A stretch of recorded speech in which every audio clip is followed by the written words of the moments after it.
Chapter 23, Cosmic Consciousness of Dr. Book. The three forms of consciousness, according to Dr. Book: simple consciousness, or the consciousness of animals; self consciousness, or the consciousness of men; Dr. Buch's fundamental error, cosmic consciousness. In what is it expressed? Sensation, perception, concept, higher moral concept, creative intuition. Men of cosmic consciousness. Adam's fall into sin, the knowledge of good and evil. Christ and the salvation of man. Commentary on Dr. Buch's book, Birth of the New Humanity, Two Races, Superman, Table of the Four Forms of the Manifestation of Consciousness.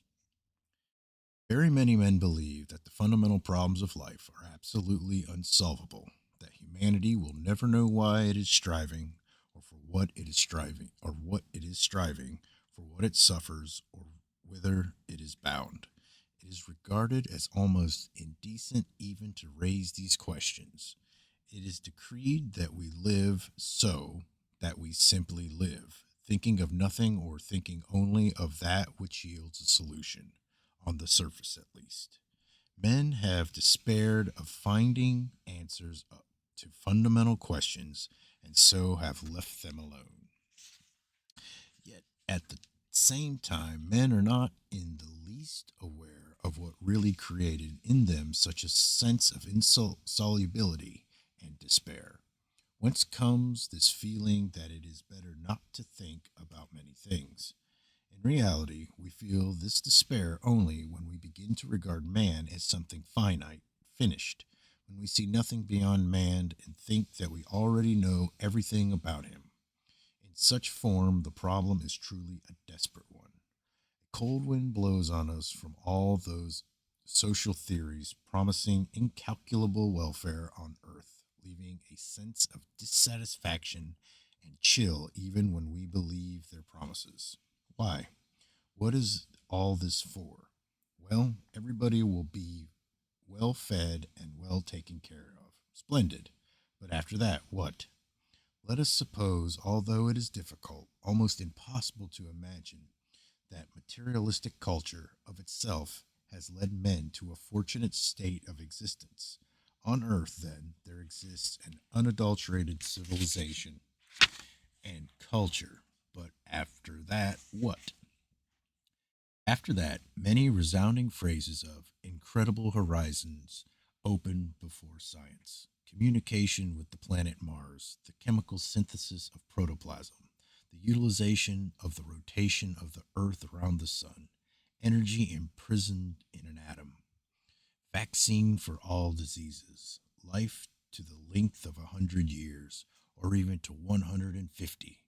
After that, perhaps, the artificial creation of men. But beyond this, imagination fails.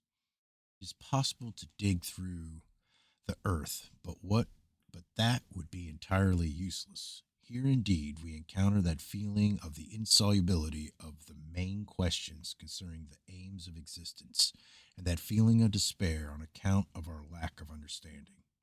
Truly, suppose that we have dug completely through the earth. What then? Shall we dig in another direction? But it is all very wearisome after all. Nevertheless, the various positivistic social theories, historical materialism, and so forth, promise nothing better and can promise nothing.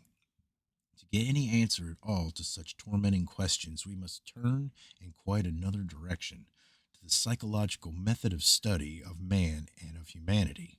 And here we see with amazement that the psychological method gives an entirely satisfactory answer to those fundamental questions which seem to us quite insoluble, and around about which we fruitlessly wander equipped with the defective instrument of the positivistic method.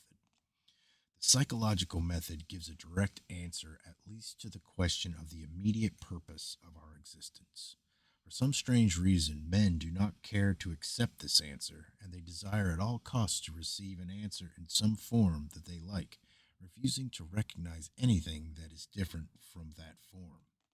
They require the solution of the destiny of man as they fancy him, and they do not want to recognize that man can and must become entirely different.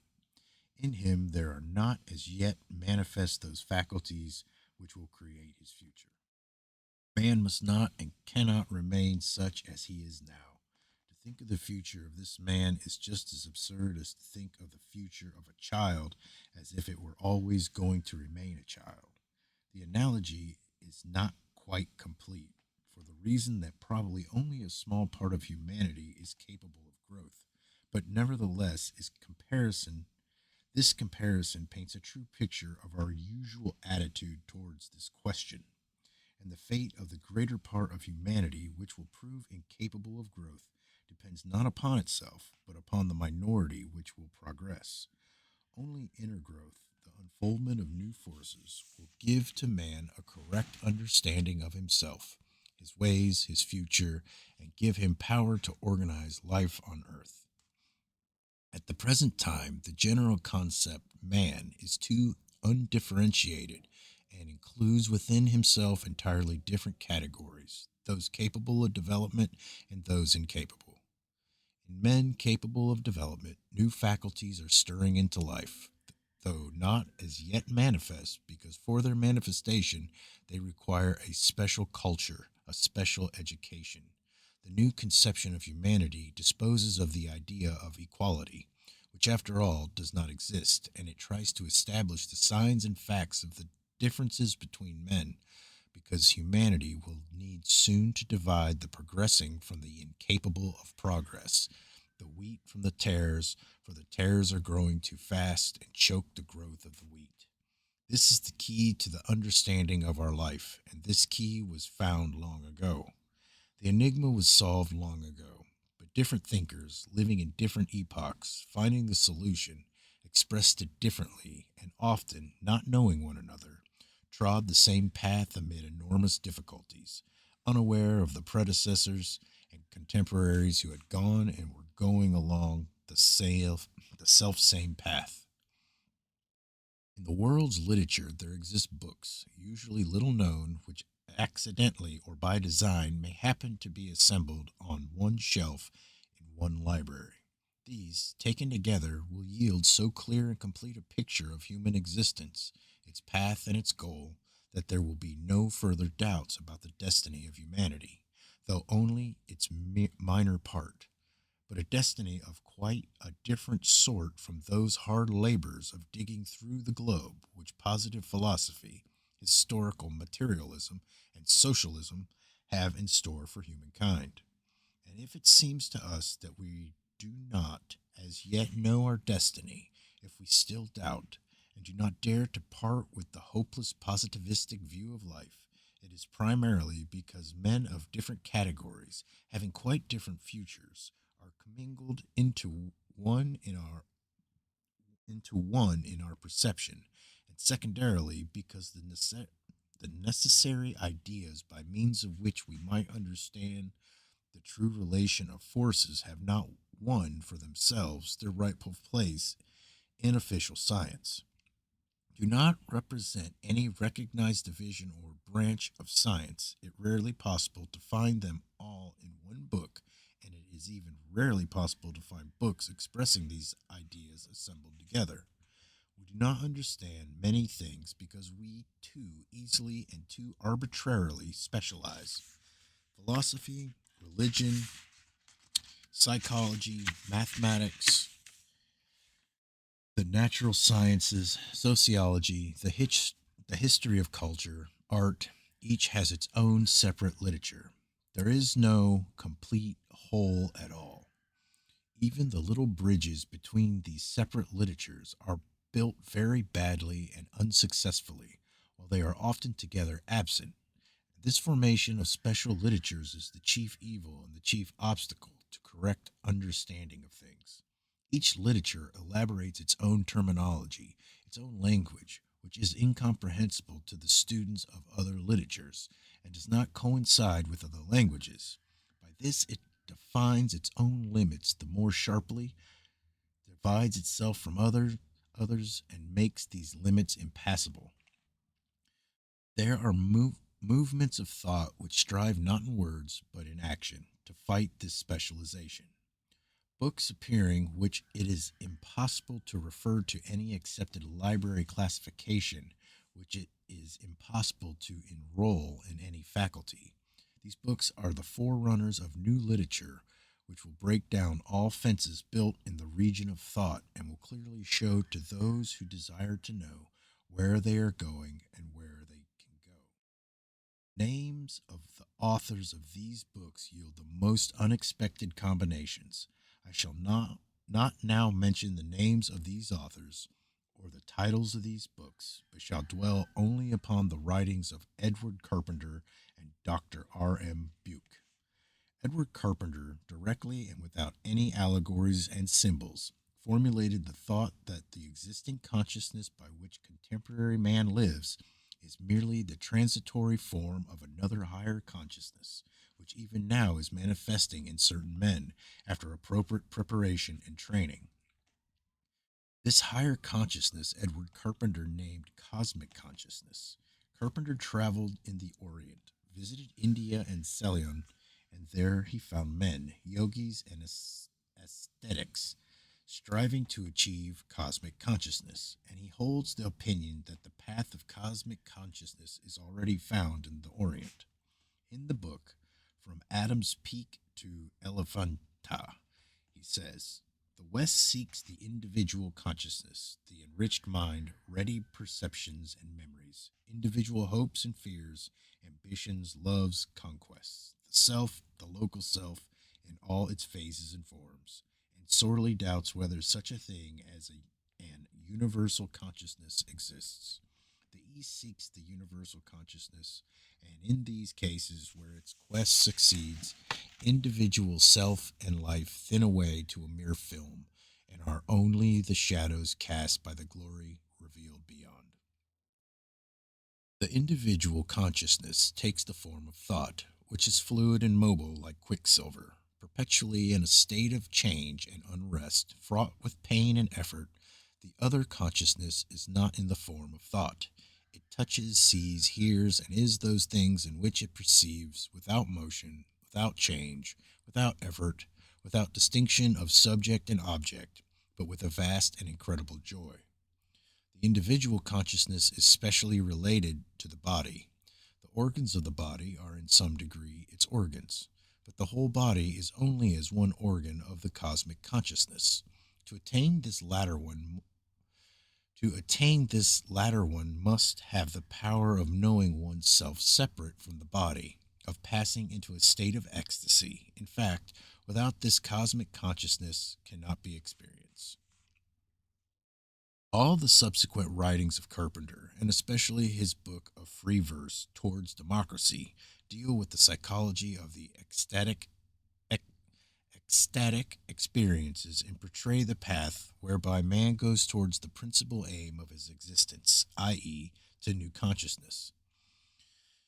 Only the attainment of this principal aim will illumine for man the past and the future. It will be a seership, an awakening. Without this, with only the ordinary sleepy individual consciousness, man is blind and cannot hope to know anything that he cannot feel with his stick. Dr. Buke, in his book Cosmic Consciousness, gives the psychological view of this awakening of the new consciousness. I shall give, in abbreviated form, several quotations from his book. What is cosmic consciousness? Cosmic consciousness is a higher form of consciousness than that possessed by the ordinary man. This last is called self-consciousness, and it is that faculty upon which rests all our life, both subjective and objective, which is not common to us and the higher animals, except that small part of it which is derived from the few individuals who have had the higher consciousness above named. To make the matter clear, it must be understood that there are three forms or grades of consciousness.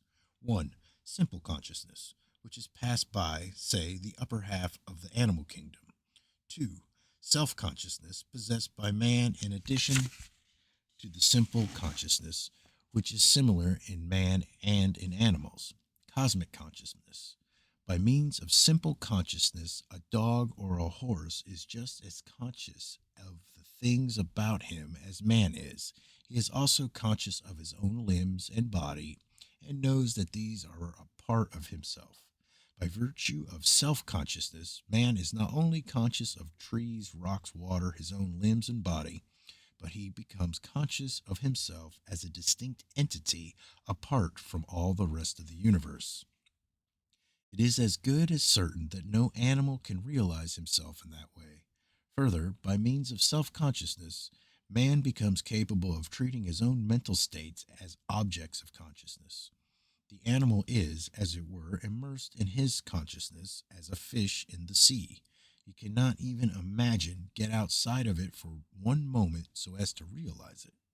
But man, by virtue of self consciousness, can step aside, as it were, from himself and think. Yes, that thought that I had about that matter is true. I know it is true, and I know that I know it is true. There is no evidence that any animal can think, but if they could, we should soon know it.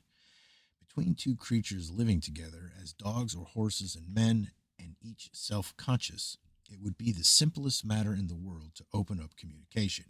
We do by watching the dog's acts enter into his mind pretty freely. If he were self conscious, we must have learned it long ago. We have not learned it, and it is as good as certain that no dog, horse, elephant, or ape ever was self conscious. Another thing, man's self consciousness is built everything in and about us distinctly human. Language is the object of which self consciousness is the subjective. Self consciousness and language, two in one, for they are two halves of the same thing, are the sine quota non of human social life, of manners, of institutions, of industries of all kinds, of all arts useful and fine. If any animal possessed self consciousness, it would build a superstructure of language, but no animal has done this. Therefore, we infer that no animal has self consciousness. The possession of self consciousness and language is other self by man creates an enormous gap between him and the highest creature possessing simple consciousness merely. Cosmic consciousness is a third form, which is as far above self consciousness as is that above simple consciousness. The prime characteristic cosmic consciousness is, as its name implies, a consciousness of the cosmos, that is, of the life and order of the universe. Along with the consciousness of the cosmos, there occurs an intellectual enlightenment or illumination, which alone would place the individual on a new plane of existence, would make him almost a member of a new species. To this is added a state of moral exaltation, an indescribable feeling of elevation, elation, and joyousness, and the quickening of the moral sense, which is fully as striking and more important both to the individual and to the race than is the enhanced intellectual power. With these come what may be called a sense of immortality, a consciousness of eternal life, not a conviction that he shall have this, but the consciousness that he has it already. Only a personal experience of it, or a prolonged study of men who have passed into the new life, will enable us to realize what this actually is. The writer expects his work to be useful in two ways. First, in broadening the general view of human life by comprehending in our mental vision this important phase of it, then by enabling us to realize in some measure the true status of certain men who, down to the present, are either exalted to the ranks of gods or judged insane. The writer takes the view that our descendants will sooner or later reach, as a race, the condition of cosmic consciousness, just as long ago our ancestors passed from simple to self consciousness. He believes that this step in evolution is even now being made, since it is clear to him both that men with the faculty in question are becoming more and more common, and also that as a race we are approaching nearer and nearer to that stage of self conscious mind from which the transition to the cosmic conscious is effected. He knows that intelligent contact with cosmic conscious minds assists self conscious individuals in the ascent to the higher plane. The immediate future of our race. Oh, wait, two. The immediate future of our race, the writer thinks, is indescribably hopeful. There are, at the present moment, impending over us three revolutions, the least of which would dwarf the ordinary historic upheaval called by that name into absolute insignificance. They are 1. The material, economic, and social revolution, which will depend upon and result from the establishment of aerial navigation. 2. The economic and social revolution, which will abolish individual ownership and rid the earth at once of two immense evils, riches and poverty. And 3. The psychical revolution, of which there is question. Either of the first two would and will radically change the conditions of and greatly uplift human life, but the third will do more for humanity than both of the former, were their importance multiplied by hundreds or even thousands. The three operating as they will together will literally create a new heaven and a new earth. Old things will be done away and all will become new. Before aerial navigation, national boundaries, tariffs, and perhaps distinctions of language will fade out. Great cities will no longer have reason for being and will melt away. The men who now dwell in cities will inhabit in summer the mountains and the seashores, building often in airy and beautiful spots, now almost or quite inaccessible, commanding the most extensive and magnificent views. In the winter, they will probably dwell in communities of moderate size, as herding together as now in great cities, so the isolation of the worker of the soil will become a thing of the past. Space will be practically annihilated. There will be no crowding together and no enforced solitude. Before socialism, crushing cruel anxiety, insulting and demoralizing riches, poverty and its ills will become subjects of historical novels. In contact with the flux of cosmic consciousness, all religions, known and namely today, will be melted down. The human soul will be revolutionized. Religion will absolutely dominate the race. Not depend on traditions. It will not be believed and disbelieved. It will be part of life, not belonging to certain hours, times, occasions. It will not be in sacred books, nor in the mouths of priests. It will not dwell in churches and meetings and forms and days. Its life will not be in prayers, hymns, nor discourses. It will not depend on special revelations, on the words of gods who came down to teach, nor on any Bible or Bibles.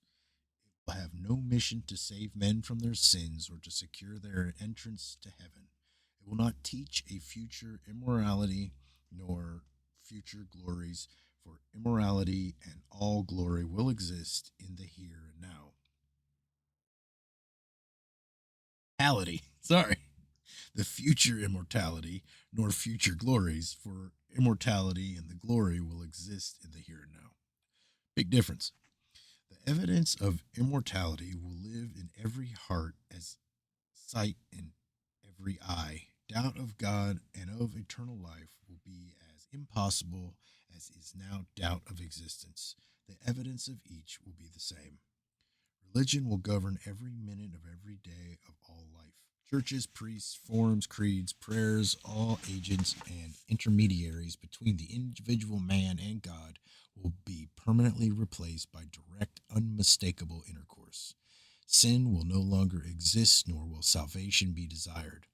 Men will not worry about death or a future, about the kingdom of heaven, about what may come with and after the cessation of the life of the present body. Each soul will feel and know itself to be immortal, will feel and know that the entire universe, with all its good and with all its beauty, is for it and belongs to it forever. The world peopled by men possessing cosmic consciousness will be as far removed from the world of today as this is from the world as it was before the advent of self consciousness. 3. There is a tradition, probably very old, to the effect that the first man was innocent and happy until he ate of the fruit of the tree of the knowledge of good and evil. That having eaten thereof, he became aware that he was naked and was ashamed. Further, that their sin was born into the world, the miserable sense whereof replaced man's former feeling of innocency. That then and not till then man began to labor and do and to cover his body. Stranger than all, the story runs that along with this change, or immediately following upon it, there came into man's mind the remarkable conviction which has never since left it, but which has been kept alive by its own inherent vitality and by the teaching of all true seers, prophets, and poets, that man will be saved by the rising up within him of a Savior, the Christ. Man's progenitor was a creature with simple consciousness merely. He was, as are today the animals, incapable of sin and equally incapable of shame, at least in the human sense. He had no feeling or knowledge of good and evil. He as yet knew nothing of what we call work and had never labored. From this state he fell, or rose, into self consciousness. His eyes were opened. He knew he was naked. He felt shame, acquired the sense of sin, became, in fact, what is called a sinner, and learned to do certain things in order to encompass certain ends. That is, he learned to labor. For weary eons this condition has lasted. The sense of sin still haunts his pathway. By the sweat of his brow he still eats bread. He is still ashamed. Where is the deliverer, the Savior? Who or what? The Savior of man is cosmic consciousness, in Paul's language, the Christ. The cosmic sense The cosmic sense, in whatever mind it appears, crushes the serpent's head, destroys sin, shame, the sense of good and evil, as contrasted one with the other, and will annihilate labor, though not human activity. 4. A personal exposition of the writer's own experience of cosmic consciousness may help the reader to understand the meaning of the following facts. In childhood, he was subject at times to a sort of ecstasy of curiosity and hope. As on one special occasion, when about 10 years old, he earnestly longed to die that the secrets of life, of the beyond, if there were any beyond, might be revealed to him. At the age of 30, he fell in with Leaves of Grass and at once saw that it contained, in greater measure than any book so far found, what he had so long been looking for. He read the leaves eagerly, even passionately, but for several years derived little from them. At last light broke, and there was revealed to him, as far perhaps as much things can be revealed, at least some of the meanings. Then occurred to then occurred that to which the foregoing is the preface. It was in the early spring, at the beginning of his 36th year. He and two friends had spent the evening reading Wordsmith, Shelley, Keats, Browning, and especially Whitman. They parted at midnight, and he had a long drive in a hansom. It was in an English city. His mind, deeply under the influence of the ideas, images, and emotions called up by the reading and talk of the evening, was calm and peaceful. He was in a state of quiet, almost passive enjoyment. All at once, without any warning of any kind, he found himself wrapped around, as it were, by a flame colored cloud. For an instant he thought of fire, some sudden conflagration in the great city. The next he knew the light was within himself. Directly afterwards came upon him a sense of exaltation, I said that right, of immense joyousness, accompanied or immediately followed by an intellectual illumination quite impossible to describe. Into his brain streamed one momentary lightning flash of the Brahmic splendor which has ever since lightened his life. Upon his heart fell one drop of Brahmic bliss, leaving thenceforward for always an aftertaste of heaven.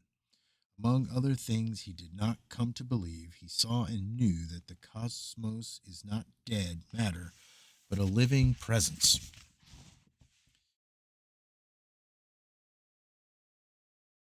But a living presence, that the soul of man is immortal, that the universe is so built and ordered that without pre-adventure all things would together for the good of each and all, that the foundation principle of the world is what we call love, and that the happiness of everyone in the long run is absolutely certain. He claims he learned more within a few seconds during which the illumination lasted than in previous months or even years of study, and that he learned much that no study could ever have taught. The illumination itself continued not more than a few moments, but its effects proved ineffaceable. Ineffaceable. It was impossible for him ever to forget what he at that time saw and knew. Neither did he, nor could he, ever doubt the truth of what was then presented to his mind. There was no return that night or at any other time of the experience. The supreme occurrence of that night was his real and sole initiation to the new and higher order of ideas, but it was only an initiation. He saw the light, but had no more idea whence it came and what it meant than had the first creature that saw the light of the sun. Years afterward, he met a man who had a large experience in the higher life. His conversations with this man threw a flood of light upon the meaning of what he had himself experienced. Looking around then upon the world of man, he saw the significance of the subjective light in the case of Paul and in that of Muhammad. The secret of Whitman's transcendent greatness was revealed to him. Personal intercourse and conversations with men who had similar experiences assisted greatly in the broadening and clearing up of his speculations. After spending much time and labor in thinking, he came to the conclusion that there exists a family sprung from, living among, but scarcely forming a part of ordinary humanity, whose members are spread abroad throughout the advanced races of mankind and throughout the last 40 century of the world's history. The trait that distinguishes these people from other men is this: their spiritual eyes have been opened and they have seen.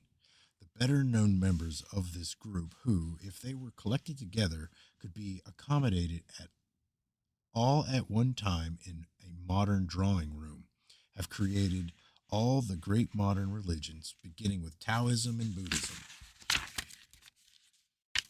All, speaking generally, have created, through religion and literature, modern civilization. Not that they have contributed any large numerical proportion of the books which have been written, but that they have produced the few books which have inspired the larger number of all that have been written in modern times. These men dominate the last 25, especially the last 5 centuries, as stars of the first magnitude dominated the midnight sky. 5. It remains to say a few words upon the psychological origin of what is called in this book cosmic consciousness. Although in the birth of the cosmic consciousness the moral nature plays an important part, it will be better for many reasons to confine our attention at present to the evolution of the intellect. In this evolution, there are 4 distinct steps. The first of them was taken whereupon the primary quality of excitability sensation was established. At this point began the acquisition and more or less perfect registration of self impressions, that is, of precepts. A precept is, of course, a sense impression. If we could go back far enough, we should find among our ancestors a creature whose whole intellect was made up simply of these precepts. But this creature had in it what may be called an illegibility of growth, and what happened with it was something like this: individually and from generation to generation, it accumulated these precepts, the constant repetition of which, calling for further and further registration, led, in the struggle for existence and under the law of natural selection, to accumulation of cells in the central sense ganglia. At last, a condition was reached in which it became possible for our ancestor to combine groups of these precepts into what we today call a receipt. This process is very similar to that of composite photography. Similar precepts, as of a tree, are registered one over the other until they are generalized into the precept of a tree. Now, the work of accumulation begins again on a higher plane. The sensory organs keep steadily at work manufacturing precepts. The receptual centers keep steadily at work manufacturing more and yet more receipts from the old and the new precepts. The capacity of the central ganglia is constantly taxed to do necessary registration of precepts, the necessary elaboration of these into receipts. Then, as the ganglia, by use and selection, are improved, they constantly manufacture from precepts and from initial simple receipts more and more complex, that is, higher and higher receipts. At last, after many thousands of generations have lived and died, comes a time when the mind has reached the highest possible point of purely receptual intelligence. The accumulation of precepts and of receipts has gone on until no greater stores of impressions can be laid up and no further elaboration of these can be accomplished on the plane of receptual intelligence. Then another break is made, and the higher precepts are replaced by concepts. The relation of a concept to a recept, or receipt as I've been calling it, same with precept, is percept, percepts, recepts. Okay.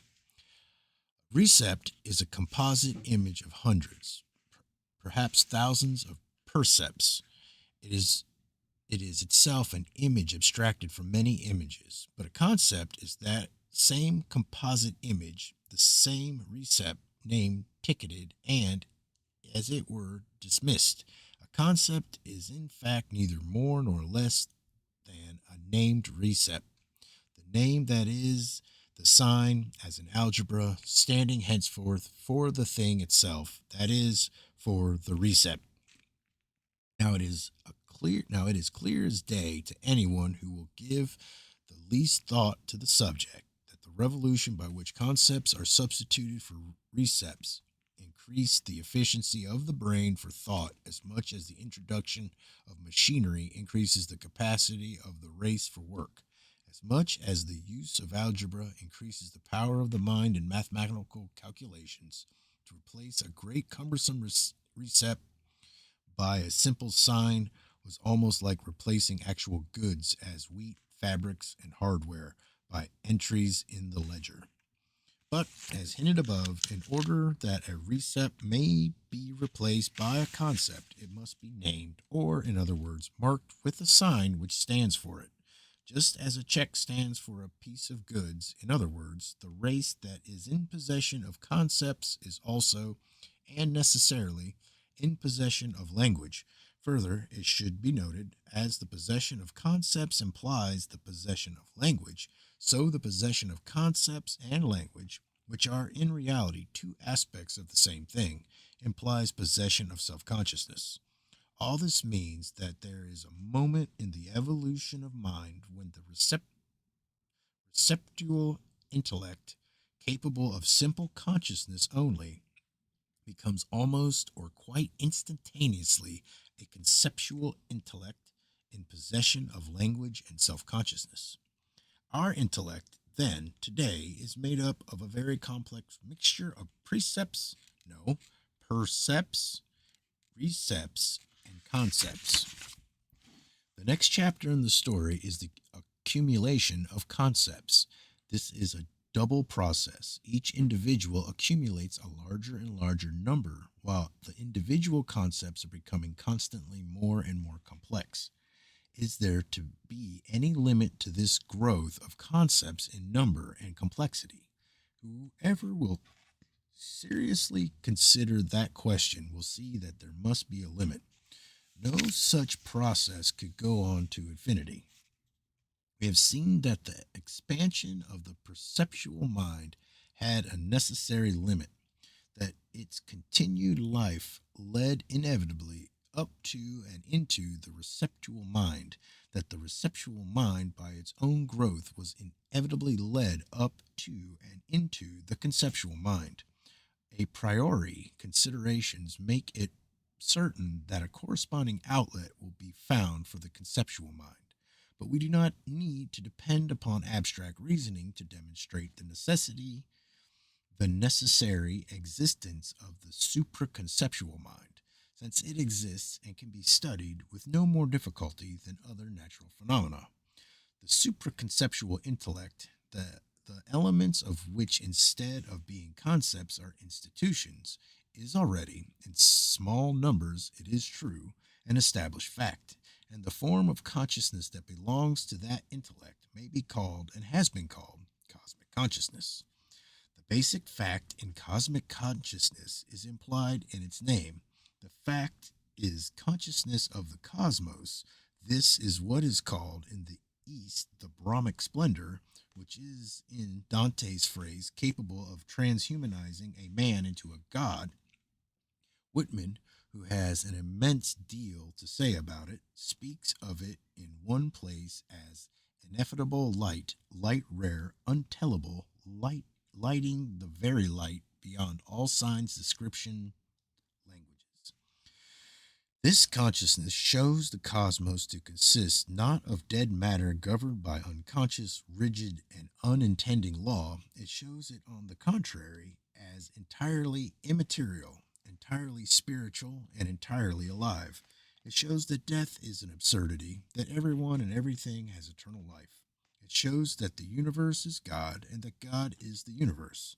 A great deal of this is, of course, from the point of view of self consciousness, absurd. It is nevertheless undoubtedly true. Now, all this does not mean that when a man has cosmic consciousness, he knows everything about the universe. We all know that when at 3 years of age we acquire self consciousness, we did not at once know all about ourselves. So neither does a man know all about the cosmos merely because he becomes conscious of it. It has taken the race several thousand years to learn a smattering of the science of humanity since its acquisition of self consciousness, so it may take millions of years to acquire cosmic consciousness. As one self consciousness is based the human world as we see it with all its works and ways, so on cosmic consciousness is based the higher religions and the higher philosophies and what comes from them. And on it will be based, when it becomes more general, a new world of which it would be idle to try to speak today. The philosophy of the birth of cosmic consciousness in the individual is very similar to that of the birth of self consciousness. The mind becomes overcrowded, as it were, with concepts, and these are constantly becoming larger, more numerous, and more complex. Some day, the conditions being all favorable, the fusion of what might be called the chemical union of several of them and of certain moral elements takes place. The result is an intuition and the establishment of the intuitional mind, or, in other words, cosmic consciousness. The scheme by which the mind is built up is uniform from beginning to end. A receipt is made of many percepts, a concept of many or several recepts and percepts, and intuition is made of many concepts, recepts, and percepts together with other elements belonging to and drawn from the moral nature. The cosmic vision, or the cosmic intuition, from which what may be called the new mind takes its name, is thus seen to be simply the complex and union of all prior thought and experiences, just as self consciousness is the complex and union of all thought and experience prior to it.